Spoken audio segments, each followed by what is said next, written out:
Hello! Whoa! Hello. It worked! Oh, What a God. surprise! I know. Oh, I was caught in my thoughts when you were, hello! Whoa! We're gonna have to figure that out. I can't be doing silent countdowns. Sorry. To explain, we put the granddad in charge of hosting, which there we go. But not the most tech savvy. But I think it's working. Hi all, good to see you again. It's been a Welcome while. back. 6 months has it been, guys? Wow. Yeah. Has this been the longer hiatus that we've been on since we started this? Yeah, for sure. Yeah, because the others I think were like a couple of months. Maybe I a hope few everyone's enjoyed a very wet and short summer. Well, I haven't, because mine was long and warm since I was in a different country. Yeah, months. Yes, very jealous. we know. We had to have our holiday without you, didn't we, V? Yeah, I'm gutted. I missed that, but But I was in the same room now. In the same Woo-hoo! room. Yay! Yeah, guys, this is the first time that this happens. There's like two Score Connect people in the same room during our live streams. Yeah. One day we will have all six. Yeah, maybe. exactly. Someday In the distant future, when we figure out how complicated that would actually be to achieve. As we set up a mixer and have many microphones and I mean, cinema camera setup. it's complicated enough getting all six of us in our own rooms. Hence why Yeah. there's only four of us. So Michael is busy touring with Joker live, which is very exciting. And Ale had some last minute work, which is very common for him as a busy assistant. So yeah, good for them. Is this Joker live thing like? Are they showing the film and they're playing Yeah. the soundtrack live?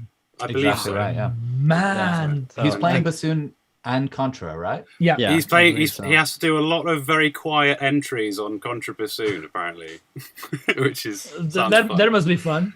You Yeah. should put like a thick sock in that he could start playing and then pull it out. Did they perform in London? Have you guys? They were at the Apollo, but I Ah. didn't manage to make it. I'm very like this is weird because I don't know if I need to look at you on the screen. I know that's why Or- I'm always vaguely looking in that to sort of do it. Yeah, Oh, look at him next to you, V. Let's keep it yeah. human. Let's keep it human. And then Anyway, when Mike talks, I'll do that. yeah. Yeah, yeah. Anyway, good to be back, guys. We're keeping it simple for this one. We just want to do a general kind of catch up and talk about things that have happened since we stopped and COVID things and how that's affected industry and how all the sessions, the studios are booked up with sessions this autumn because they weren't booked up for the last 6 months. And also just a quick introduction to what we're thinking of doing this season. We've decided to keep it pretty simple generally because it's proving kind of difficult to organise everybody. So we're hoping to have lots of input from you lot. That would be good. But we'll do our usual kind of appraisals at least every other week so you can send in stuff. We'll talk about it. That's the idea, isn't it, chaps? Yes, it is indeed. Yeah, So we what- found those appraisals to be really fun from the last season and like a lot of engagement. Everyone was enjoying taking part in them. And it's kind of like, yeah, it's good for us to just reflect on one another's opinions of different pieces of music and different ideas. It really gets the creative juices flowing. So it's useful for you guys and for us. And I'll tell you what, since we were talking, we were saying, oh, catch up post-COVID, blah, blah, blah. One of the things, we were talking about this today, one of the things that I've been finding very hard post-COVID is to get the creative juices flowing, so to say. As in, probably because, worked, at least for me, has slowed down a bit during the lockdowns. And because it's been such a stressing time in all of our lives, I find that I struggle to put myself down and to work and to be as creative, as focused, as productive as I used to be before this whole thing. Maybe because I need to sort of get back into the rhythm, the routine, and blah, blah, blah. And I think that doing these appraisals will be very useful for that, because like whenever we were doing them in the past, I don't know, they were some of the best sessions that we did, because like it was so inspiring to see people's music and hear such beautiful pieces composed by everybody. And it triggers creativity, it triggers admiration, it triggers a bit of healthy competition as well. I think, as in, oh wow, they're doing such amazing music, why am I not doing the same? So I think it's gonna be a great help all of those people who are in the same condition as me to sort of find some drive again and some inspiration again. So, Vincenzo, what have you been doing to kind of try to re-inspire yourself? Well, moving to the countryside has been the first thing. No, all jokes aside, it's weird because usually what gets me going is forcing myself to get going. In Italy, we have this saying which goes "La fame vien mangiando," which means that you get hungry by eating. And so I Doesn't find sound that Italian at all. obviously, but like it means that if you force yourself to start doing something, then you'll get into the rhythm and you get going. And usually for me that works. Like even if I feel very very uninspired, if I procrastinate and end up not doing anything all day, I feel super guilty. I regret that and I feel ashamed and blah blah blah. But if I start doing something and it's maybe not even that good, but at least I force myself to compose a stupid little theme and find 3 Omnisphere patches that I like that I'm gonna use. And then the following day I may even discard the theme, but at least I've done something that makes me feel like I've accomplished stuff that day. And that's kind of what makes it kick in for me. I had the opposite experience yesterday. Was it yesterday or the day before? Where I suddenly realised I hadn't checked Spitfire's Labs series for a while. So I went on that and discovered like 30 free sounds. And then suddenly I had an excuse to update my template all day. No. So that's what I did for a whole day. Was just make them look neat and tidy in my template, and they're there now. But I didn't write anything. Anyway, yeah, I had the opposite there. Yeah, I think it is useful though. Like I used to. I mean, I like to operate with. I have a physical calendar that's behind me, and I like to operate with kind of different long-term goals, and I use highlighters of different colors. So I use one color that's like just for composing. And so I'll then mark off, like I can draw a streak with that color if I composed anything that day. And so even if I just compose something for 5 minutes or if I spend 6 hours, writing something, I can just tick it off because then you can look back and see sort of your progress over weeks or a month. Be like, oh, wow, I've been doing quite a lot, or, I haven't written a thing in 2 weeks. And it's kind of a helpful gauge for me to sort of keep myself accountable a little bit. But That's it's also actually pretty good. And I find it keeps it like the barrier of entry is very low. It's like, okay, I haven't done anything. Let me just get on. Let me just take 5 minutes and think about doing, writing something. So even if you're just sitting at a piano patch and you just sketch something out, I find that to be a really helpful thing. Like, okay, now I've, done this. I think for sure. I mean, I'm currently, and not commonly, but currently in a pit of library tracks that I have to get done for various things, and that's a nice situation. But when I don't have that, if you have nothing to write, and you're getting into library music, which you may or may not be doing, there's always something to write. You just have to give yourself the brief. For library, you are given a brief, you write to it, and you have to write in a certain way. It doesn't have to be library music that you're giving yourself a brief for. It can just be like a imagined EP or an EP or whatever. But just give yourself a project, basically. And I think I've said it many times. Me and Shane were talking about this a number of weeks ago, but the idea of getting a notebook, a diary that is not for telling yourself what you did that day. It's for planning ahead. It's kind of like what Mike's talking about with less color coding, but it's just it's a glorified checklist, isn't it? It's just having something to measure your achievements by. Whereas if you sit and kind of wallow and just kind of wondering why you're not writing all the time, well, the reason is because you're not telling yourself to write all the time. It sounds more simple than it is, because it is. There's another nice little source of inspiration that I've been trying to do more and more, which is that I've been like scrolling through Twitter and Reddit and all sorts of different places where people are posting like, oh, I'm looking for a musician for my video game, or I'm looking for whatever. And there was one the other day where they were looking specifically for like a kind of a chip tune, kind of early 90s vibe, but it also needed to like be inspired by Twin Peaks. And I was like, I'm sure I can do that. I can't prove to anyone that I can do that, but like I love both of those like worlds so much. So I'm like, I'm sure I can do that. So the thing is like, now let me write the piece that like proves to myself that I can do it. And then now I have another piece in the portfolio, because I've just found lately I've been applying for all sorts of different things. And every different one, I'm like, do I have a piece for that somewhere? No, I got to write one, or maybe I do, or I can adapt it and change it. And it's like, yeah, there's so many different ideas and things where I feel like, oh, I probably could do that, but I don't have any evidence of it. So it's like, well, then let me use it as an inspiration to write something.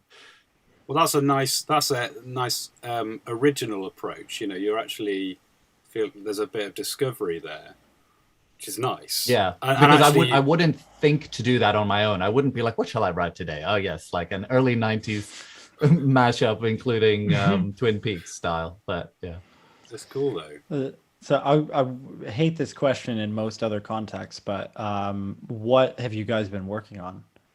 Because I think that's maybe an interesting thing just in the context of catching up, and also to sort of share like the freedom of what that may or may not be. Well, I'm not dissimilar to V in that I've had a fairly dry summer, not in terms of weather. In that I'm some of the stuff that I'm expecting to work on, so some podcast things have been delayed, but looking forward to that. Shane and I have been discussing a little project we're getting funding for, hopefully, and yeah, we're going to do a little EP. Or at least it's very much in the pre-production phase. Yes, we're not it's nothing set in stone yet, but we've got ideas. And yeah. What's that like? Is it gonna be film music or orchestral music or? Well, so somewhat TBC, but we're thinking something a bit more manageable and feasible with a low budget. So sound design, hybrid-y things with soloists and stuff like that, and some orchestral elements. But is that fair to say, Shane? Yeah. Yeah. We'll find out. We'll know when we write it, right? Exactly. we haven't written a note yet, so we don't know.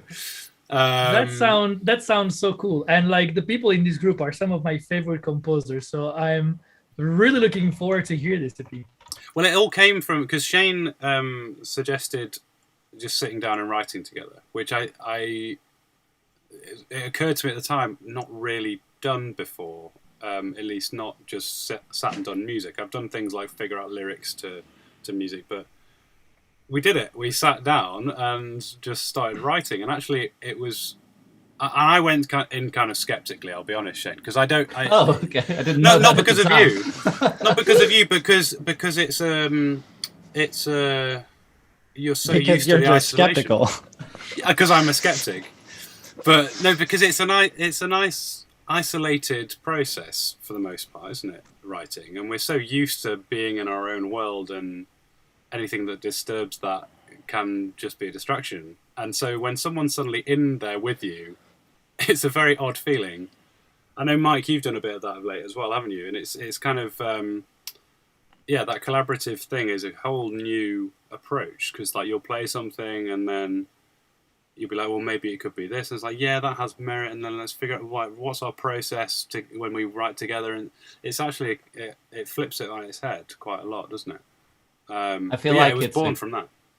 It's a good way as well for me. Like one of the reasons I was inspired to like suggest it and do it more is because I think it saves me from some of my worst habits, which would be like, oh, this idea, it's good enough, let's just keep moving on, whatever, without like stopping and thinking and questioning it. Or like I'm not feeling it today, so I'll just give up. Whereas like if there's someone else there, it's a lot easier to be like, well, yeah, okay, I'm not feeling that, but let's do something new. Like it's kind of, there's this automatic energy when you're with someone else that pushes it forward. Whereas it would be easy for me to just go, well, today's not my day, close fucking Cubase, just leave. that's to me the worst thing about being a composer that works alone in his studio doing stuff. Like I've always thought this.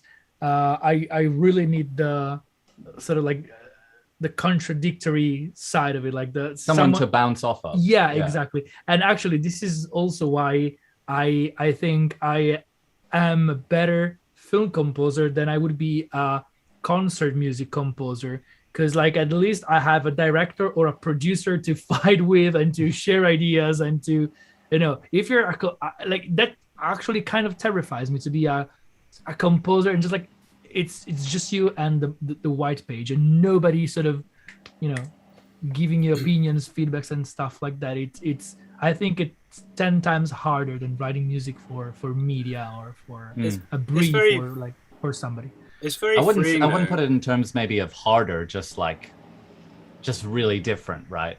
Yeah. Because there may be like the content composers out there who'd be like, what? Someone is telling me what to do. Someone's telling me to revise this piece of music or cut it in half or drop this section because it doesn't work for the drama. No, I can't handle that. And they would consider it hard to do what like we are trained to do. Yeah, absolutely. So it's not like harder or easier. It's just like a very different skill set, maybe. Yeah, absolutely. For sure. Like I came, like that's what I started with. I mean, fully with the intention of doing film stuff. But that I started doing that and found it suddenly easier in a way when there's something else in front of you that your music is contributing to. Because concert music is actually really freeing. So in terms of your musical style, maybe there's a bit more scope, and you just got everything from zero to hero to fill with your style. But as soon as you've got something in front of you, there's a constriction there. So some artists may struggle with that, but actually I find it much more comforting to have a bit of a handhold through the process and to be like, there's direction there. I think that's what you're getting at, V, is that actually there's a comfort in that. It's funny as well, though, because just with you saying about a restriction, like I've found, speaking to other creatives and artists and whatnot, a lot of people who do have that freedom, like if you're writing your own play or you're writing your own novel or you're writing a piece of music for the concert hall and there's basically no limits to what you can do or whatever, a lot of people feel like they can't do that until they put a restriction on themselves. So maybe everyone kind of needs that, because those restrictions give you a problem to solve. It's like if you're just got everything, you're like, I don't know what to do. But if you have a problem, like how can I make this piece work for the scene, or how can I create this gesture that's really effective or whatever? Once you have a problem to work on, then you can get started. Yeah, absolutely. And I'll tell you what, some of the compositions that I'm proudest of and that I felt I had worked better on were pieces of music that I wrote when there were like important limitations, as in I didn't have my full gear, or I could for some reason only use certain sounds or instruments and stuff like that, and like having to work around that, which was like very annoying in the beginning, because like, oh my god, I want to do whatever I want and not just, but then it does trigger you, at least it triggers me, and it's very interesting. Yeah, I think something else that comes out of like co-writing is you just find like someone else's brain will interpret things very differently. So I found that particularly with like, I've done a handful of sessions with like top liners, which is someone who like in songwriting, you typically have like a writer producer who's kind of making like a basic structure of a song.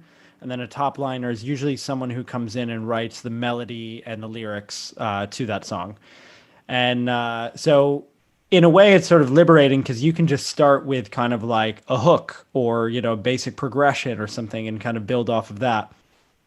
And for me, like, I know I definitely have certain kind of melody writing like tools that I go to, you know, or the way that I write melody, I sort of like go to the same habits.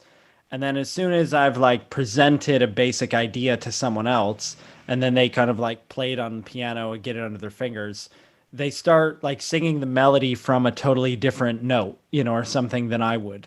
Like a different, you know, the melody sits in a different part of the scale, or, you know, it's just that they hear it totally differently. And so all of a sudden it just becomes these, you know, like they probably have their own habits and go-tos, but now they're different than yours. You know, so the two of you together can now, you know, have so many more possibilities, and it can be really inspiring back and forth, because it kind of like as soon as you hear that, then it triggers you into thinking, oh, what if we had this, you know, or what if it went in this direction? So I think that can be a really cool part about kind of co-writing as well. Yeah, I totally agree. Yeah, definitely. Right. Well, that was a long tangent. Sorry. Where were? Yeah. Well, just talking about things that you guys have been working on. And Jolene, also feel free to let us know like what you've been up to since graduating. Congratulations, Jolene. Jolene. Oh, wow. Jolene forgot was to- on the fast track last year, did her whole master's in a right. year. How are you doing, Jolene? Where are you in the world? What are you doing? Are you still in London? How's life? We graduated so long ago, guys. Sorry, a little behind. I never left. You know that. Sorry, are we Gomri. stopped on YouTube? No, I just paused it so that we didn't have two streams. Sorry. Mike, what about you? What have you been working on? Well, so at the moment, like I've been kind of trying to, you know, really focus my attention towards games, which has, you know, then led me to not working on any films. And, you know, I kind of expect this. And there was also like pandemic was quite dry. And now I see, you know, that things are opening up more. Like Sam was talking about studios being booked out. My publisher's been telling me the same thing. Like there's this huge backlog of projects now. Of course, I still, you know, want to work in film and TV, but have been putting a lot more effort towards finding work in games. And so kind of in the meantime, you know, I've just been, had a couple like smaller projects that I want to work on. Well, smaller, but I want to create more or less like an EP of some drum and bass. And I've been starting to work on that, and I'm just aiming to get a handful of tracks together, bring in a few friends of mine who can top line, and you know, kind of get like 4 or 5 really polished tracks together. And I've even been considering like maybe releasing under an alias or something like that. It would just be fun to kind of have that as a separate thing.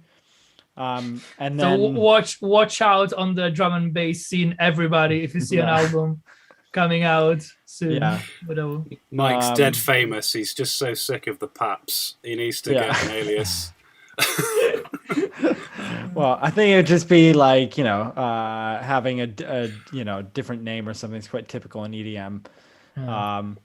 But then, yeah, I've been, you know, I also have an idea to do like quite a big orchestral piece that I've been working on. And I've got kind of like a narrative and a sort of idea, you know, that I'm kind of discovering.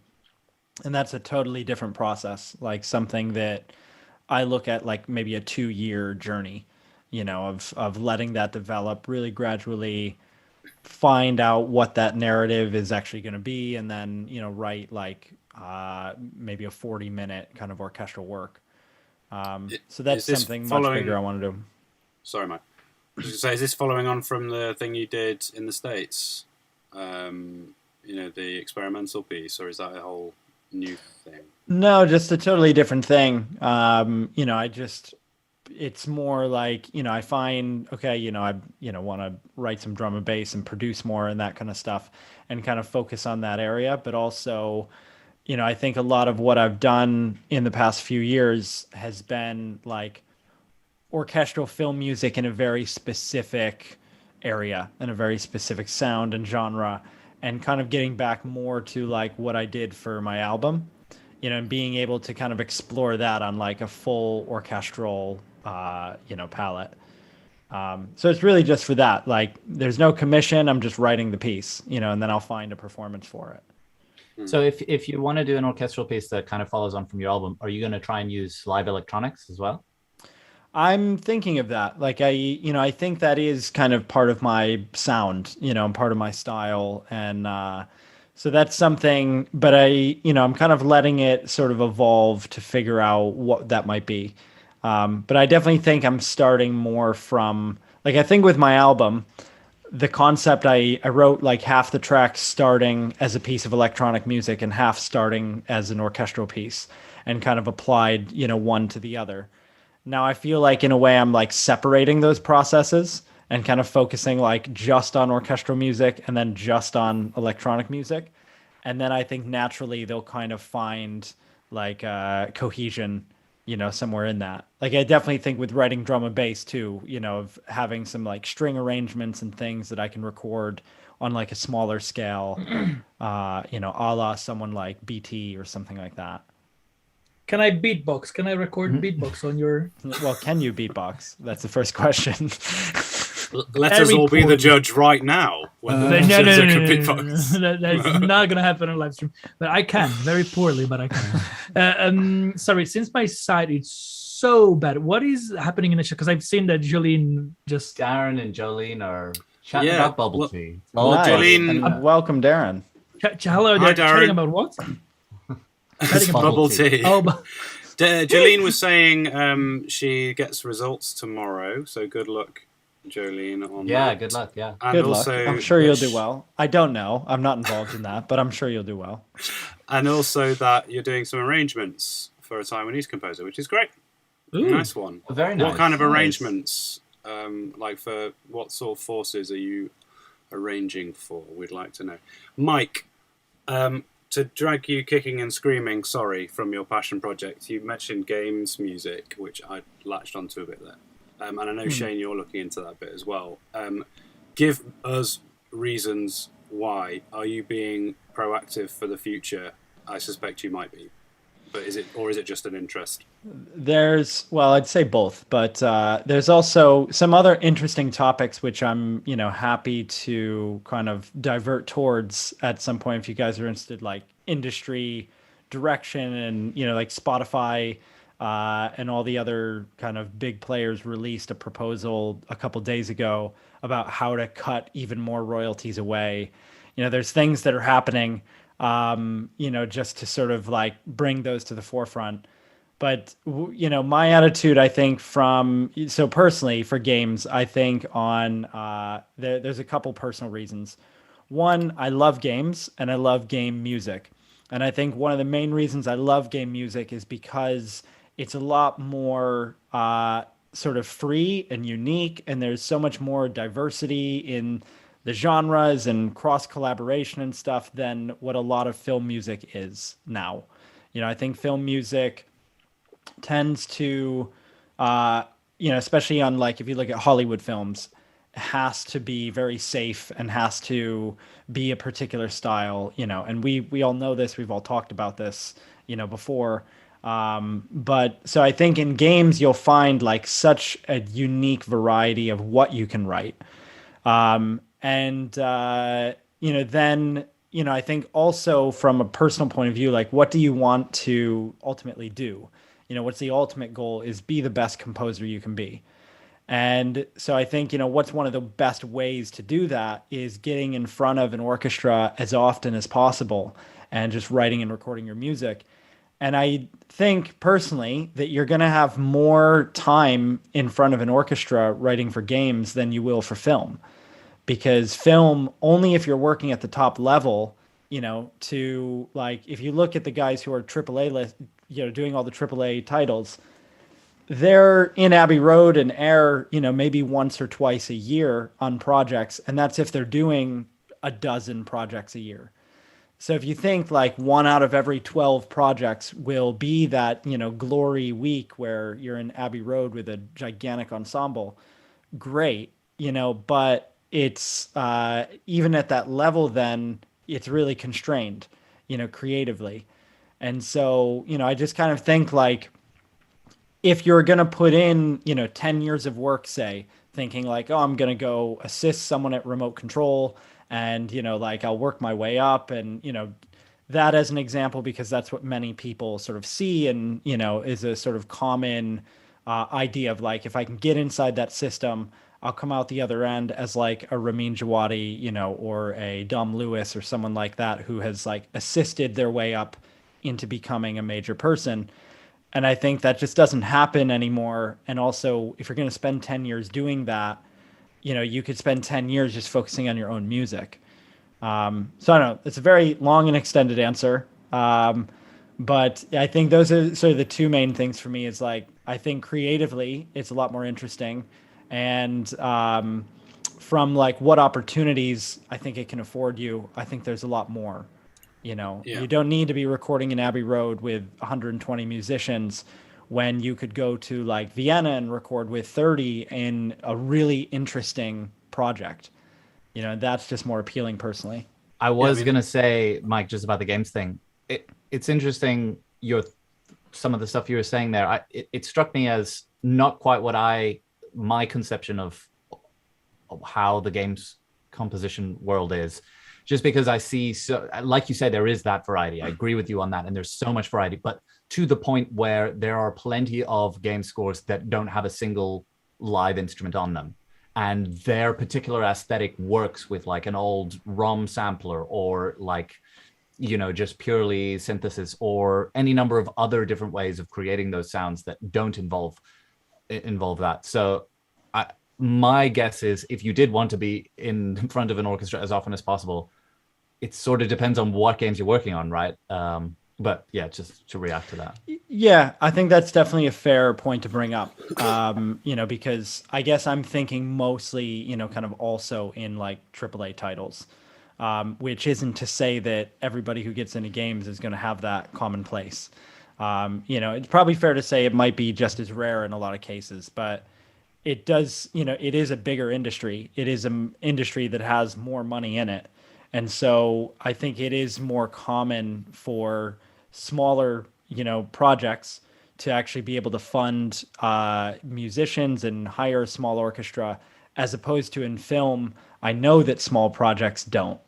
Like you can, I've sort of, maybe mentioned this before, or even on my own stream ages ago, like there was a project I was pitching for Nat Geo, and it was a 44 minutes of music to be delivered in 2 months, and the total budget was 10 grand. And it's like, I can maybe hire a couple soloists to record at home. So I think that's just kind of what you're looking at is like a typical budget for, a Netflix documentary or something like that, that you might find. And obviously depends on who you are. I'm unknown. Someone who is known would be, asking for much more, but I think it's just kind of a reality of looking at what's there. So it's not to say that anybody who gets into games is, going to be rich, but I do think that it seems more exciting and more opportunities. And then on the sort of royalty side of things, it's a totally different structure, where I think like for anybody getting into film music now, and us included, we're not going to retire on royalties. There's no way. I've given up on that idea because it's just not like it's only going to keep getting worse and worse and getting taken away.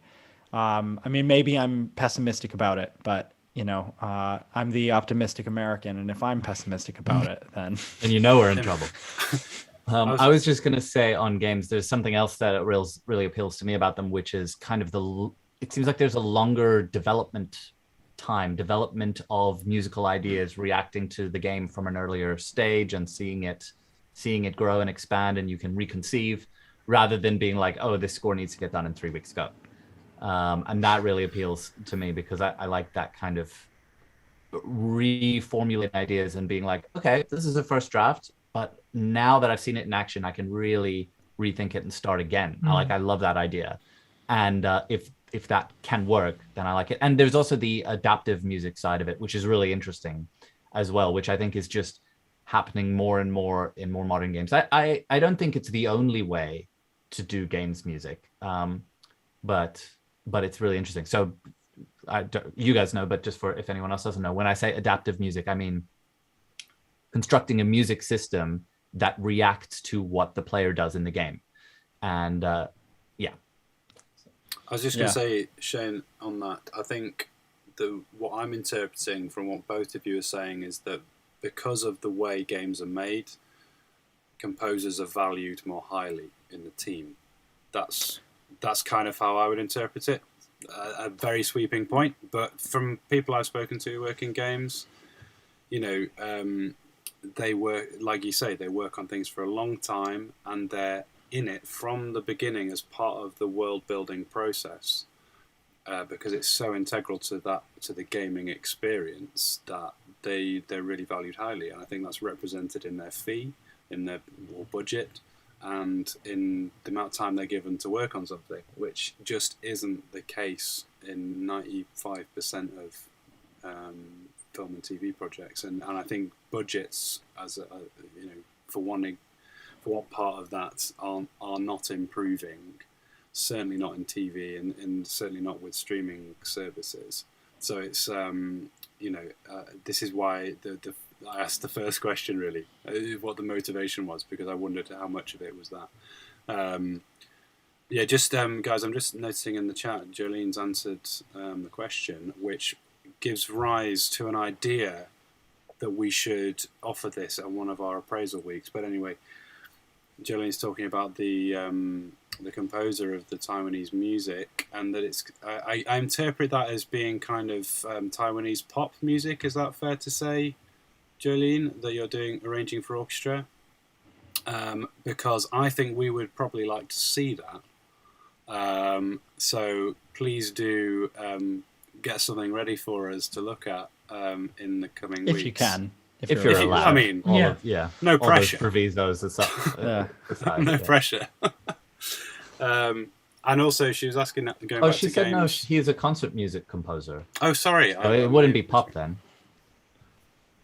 Oh, I've misread it. Apologies. But she's also asking about game jams. You guys are going to one, aren't you? In not too distant. Well, so game jams are a different thing. And I guess, you know, I'm not super familiar with this, but what, in a very broad sweeping statement, and Shane, you know, feel free to jump on, I would consider game jams kind of the same as like reaching out to like student filmmakers. You know, it's typically probably a lot of like university students or people, you know, like building games like in very early stages. Could be also people who are like either hobbyists or, you know, just within a community and want to do something fun for a weekend. But I think, I mean, I've been to one game jam. I think, Shane, I went with you and and someone else from our course like many years ago. And, you know, I think it can be really hit or miss. But what I would say is there are a lot of like conferences and expos and that kind of stuff now that things are opening up more.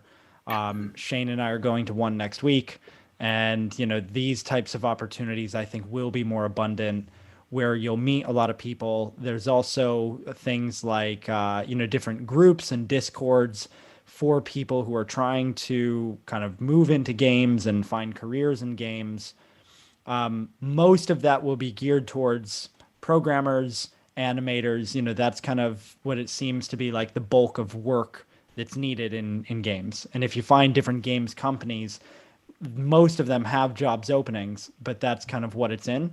And music is something that really depends on the studio, depends on the project, whether they outsource that or if they have someone in-house who does it. You know, if they're at the level that they have like a full-time composer who is salaried or not, you know, it really, really varies. But as far as like, if the other sort of question within that question is, are game jams worth it? I would say anything is worth exploring, you know, and going just to see for yourself, see, you know, you'll meet people, see if it's kind of your hang.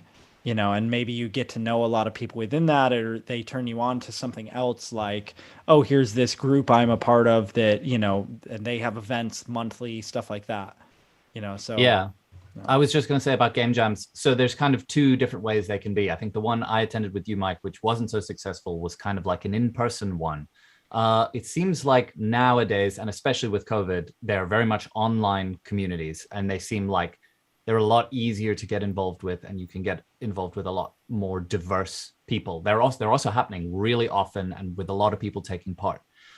So the kind of idea behind them is it's like they do this in film too, where you have a sort of a challenge where you've got 24 hours to shoot, make, deliver a film. Okay, it can be really short, it can be, but it like kind of it's a challenge to condense your ideas and workflow into a short space of time and have a product at the end of it, and learn stuff along the way. And it's a bit crazy, but you get something at the end of it. I think it's similar with game jams. If it's a great like portfolio builder. If you have never worked on any games and someone says, point to a game you worked on, you say, I can't.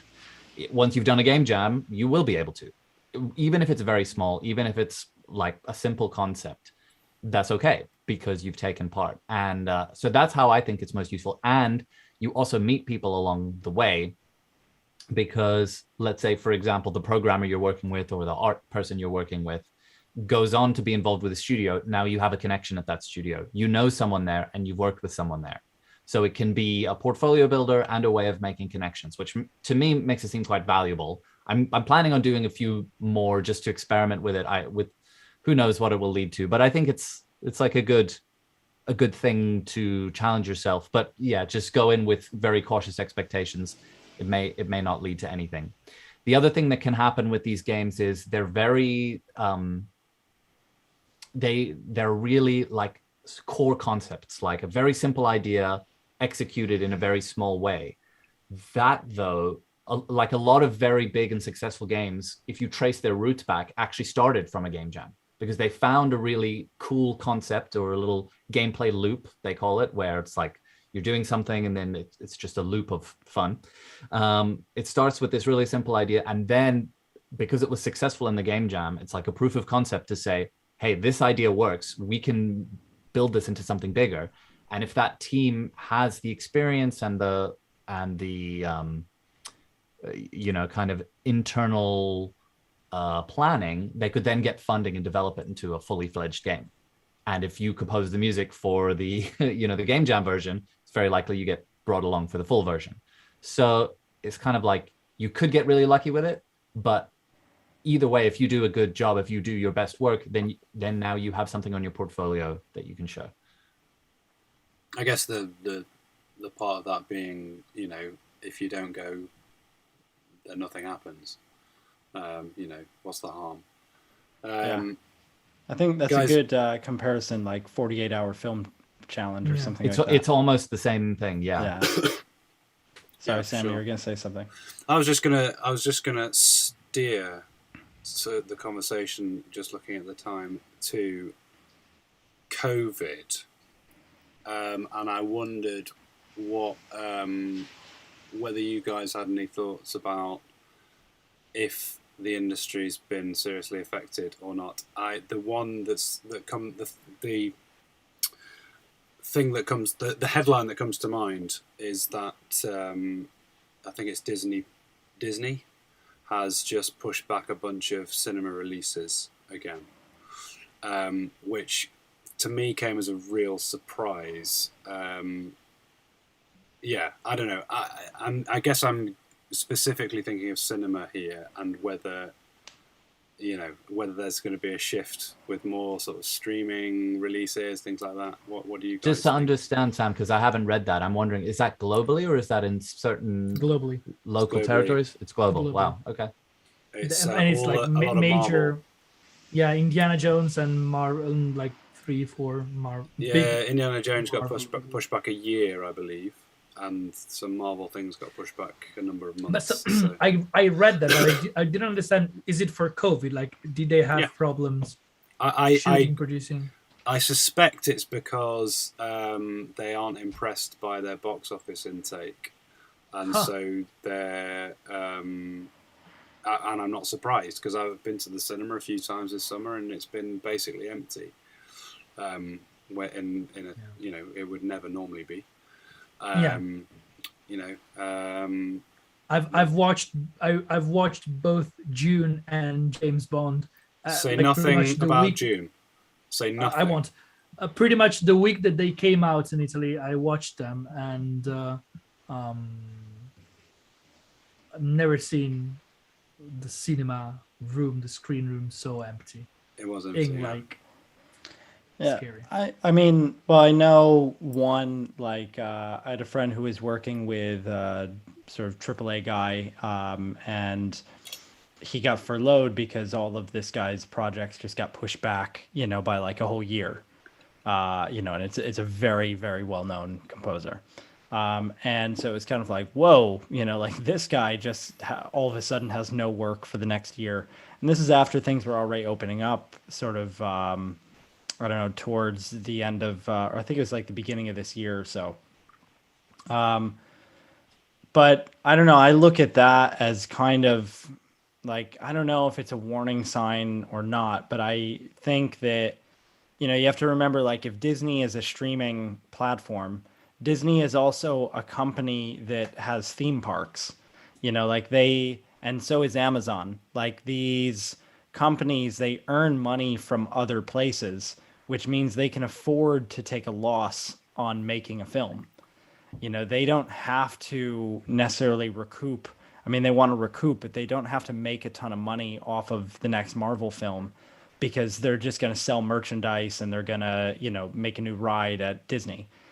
So, you know, I think that that's something maybe specifically like in Hollywood, you know, to think about kind of that. There's that machine, which is then different from sort of the rest of the film industry. You know, but I think it would definitely contribute to, you know, where they would then also look at, well, if we don't need to earn a lot of money, we also don't need to spend a lot of money on these. You know, it's kind of like if Amazon looked at its whole streaming platform as just advertisement for getting you to subscribe to Prime, you know, and getting you to like get next day shipping, you know, that, or Disney to go to the parks, you know, then now, like, what is the value of that project to them? It's significantly less.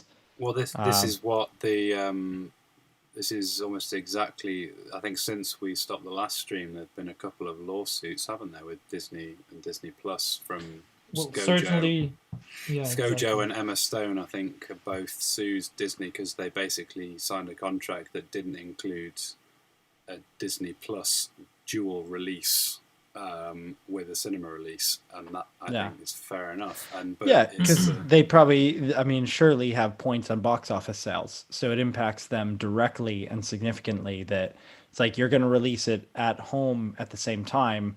Now, you know, more than half the people aren't going to go to the cinema, and I just lost half of my, you know, potential income on this project. So, you know, I think it's totally fair. They should be sued. But I also see it as a trend of like, you know, do they care? So, you know, I would just wonder, maybe COVID has sort of changed things for them in that way, where they just see the streaming platform, you know, as a cash cow, or that it just supports the global company in other ways. Well, I guess this is what I'm getting at is whether you guys think that the shift of compensation through streaming services, i.e. the loss from cinemas to streaming services, is a permanent one or partially permanent? Or, you know, do you think that the amount of media that's designed to be released on streaming platforms is increased or not? I don't think pardon. I don't think it's going to be permanent for a series of reasons. First of all, people are looking forward, I think, to going back to a normal life, or to revert back to what normal life was before. So as soon as it's going to be, I think, safer to go to the cinema in mass and like to just do all the and to go out and have a normal life, I think people are gonna wanna resume that, have a fun night, go out, blah blah blah. I think like we've all been there's still a high level of fear for COVID. People have been significantly impacted financially by COVID as well. So you've had to cut whatever you could cut, as in nights out, cinemas, and blah blah blah. And I mean, yes, there's streaming services, but when I went to watch James Bond the other night,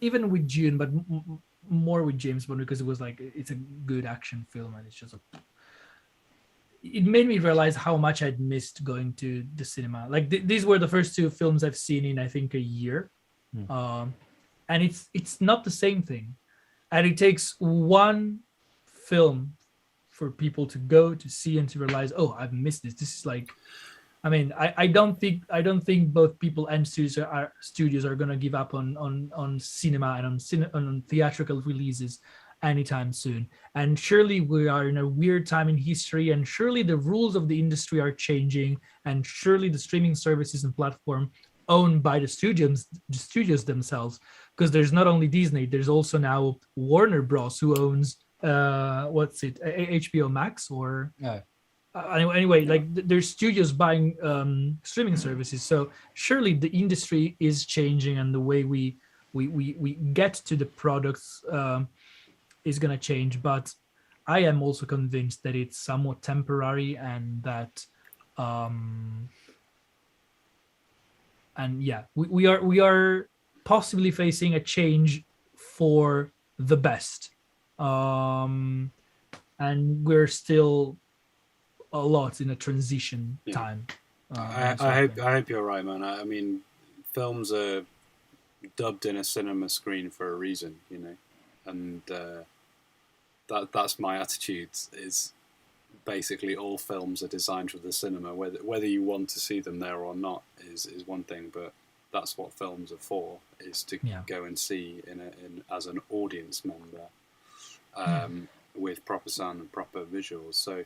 Yeah, I as pessimistic as my question might have seemed, I'm also kind of thinking, you know, it's just COVID lingering, and that you know, soon it will be. I think it's. I mean, I sort of agree, but I think it's going to take a while. I think like artists will keep creating for cinema, but I think the reality is we're going to go into a recession for a number of years. So. I think like we're, you know, this isn't going to be next summer. You know, I think like the financial recession is going to hit hard. It's probably going to be worse than 2008. I mean, I'm no financial consultant, but I think like we haven't seen the beginning of it really.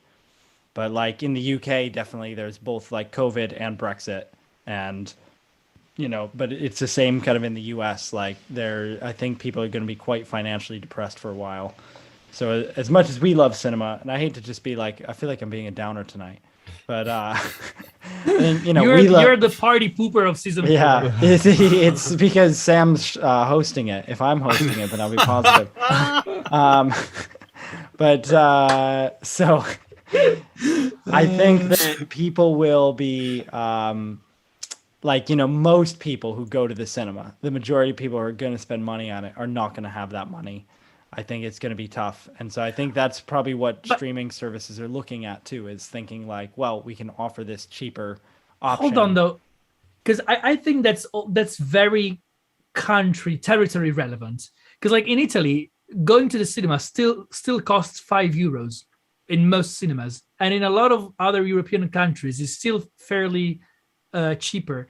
And I think it also COVID changes in different territories, like the feeling.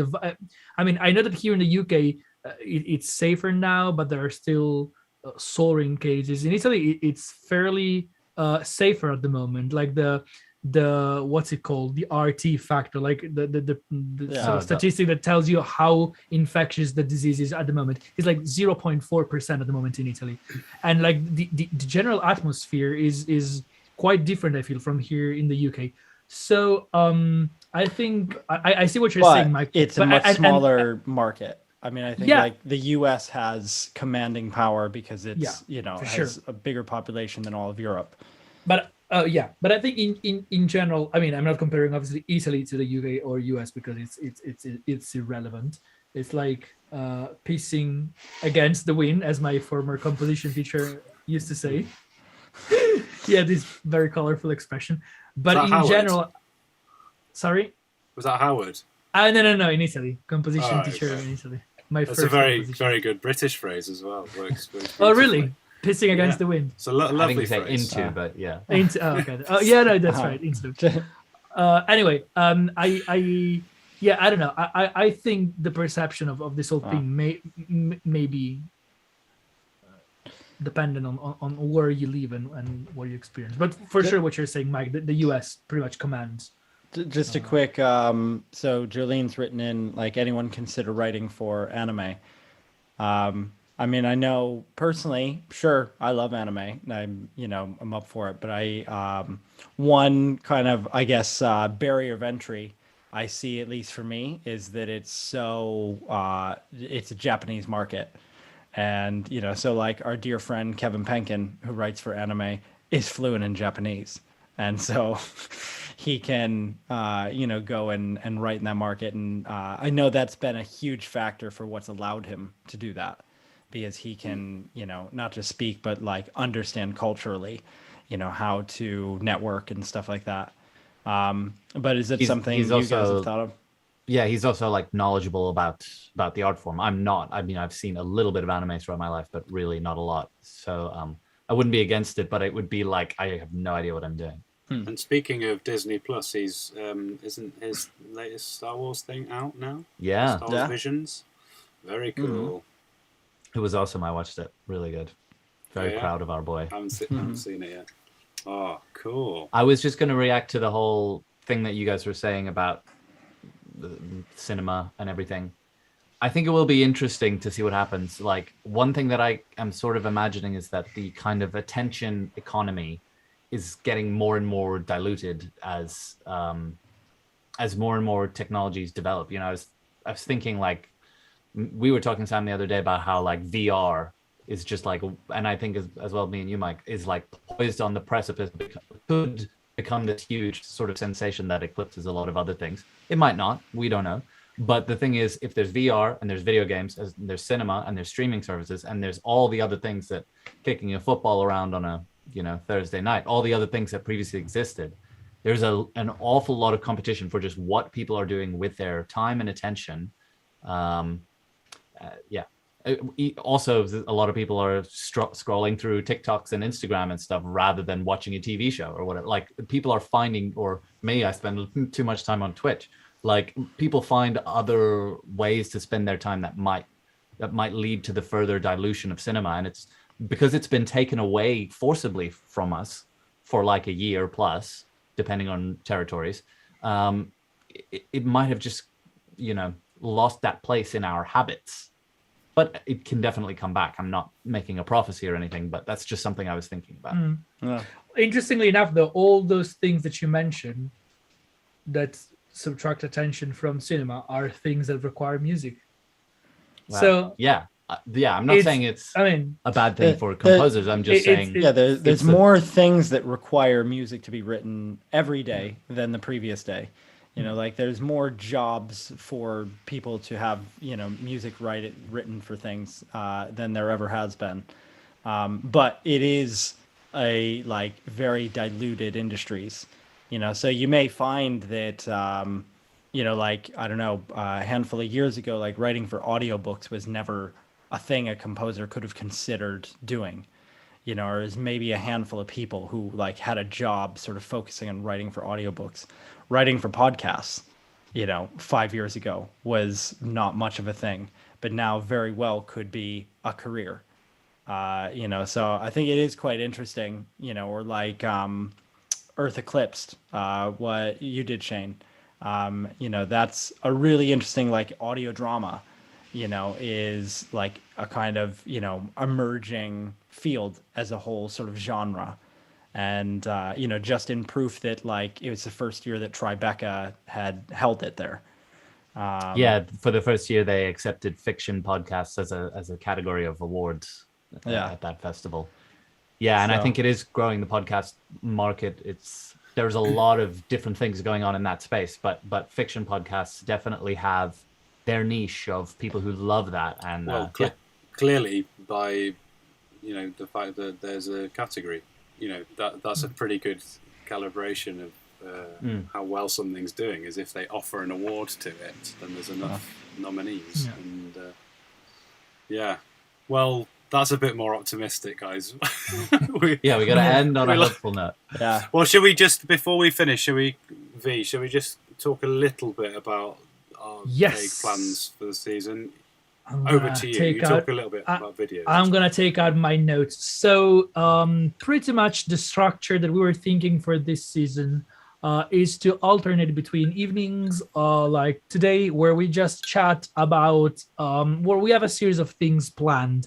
General agendas, general things to talk about. We want to talk a little bit about June, which is a massive thing that we had been looking forward to. I remember like in either the past season or season 3 or season 2, but we were supposed to do a June sort of evening, and then the film got pushed and pushed and pushed. So this is a long overdue episode.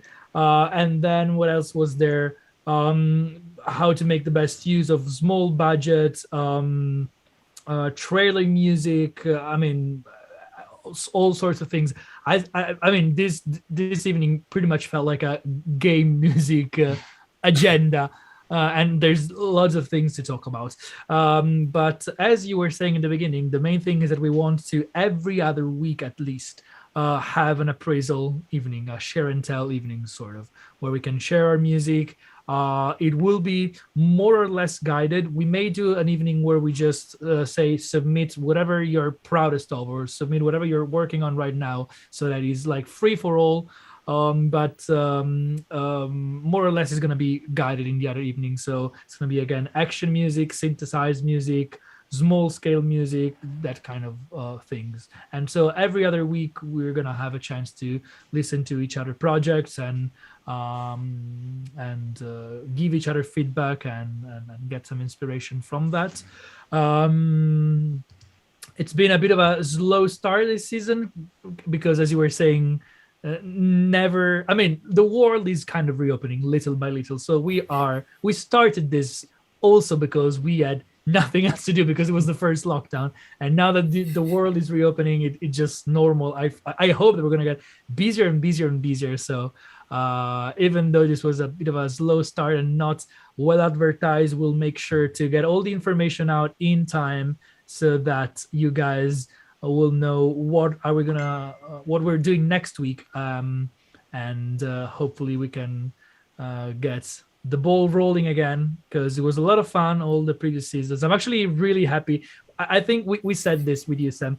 It's always like, it feels like it's a lot of work and a mental energy that goes into prepping and these seasons and then putting them out. But once we start, I always feel the energy kicking in and like, yes, we're doing this again. Let's do it. And so like the excitement grows week by week. And whenever we are at the last episode, it feels like, oh my God, are we really already ending this? So your energy and happiness is infectious, V, as always. Yeah. Cool. So we've started. We're guys. Off. Yes, and it's out there, and we're gonna be going, actually, just quickly checking, we're gonna be going until mid-December probably, if everything goes as planned and everything goes well. So we're gonna have a chance to take each other hand in hand to Christmas and then say hello and probably see each other next summer after that, or whatever. Indeed. So cool. Yeah, nice one, guys. Tune in next week. Back. Shane and I won't be here next week, unfortunately, but the other guys will be. So, I will be in Shane's room next week. What? Okay. No, I'm kidding. I'm gonna be in my own room. Cool, guys. Lovely to chat with every one of you. I'll see these faces tomorrow at dinner. I'll see the chat people hopefully soon, and chat with them next week. And cool. Yeah. Thanks, guys. Take care and see you next week, guys. Have a good night. Bye. Bye. Ciao, ciao. Bye.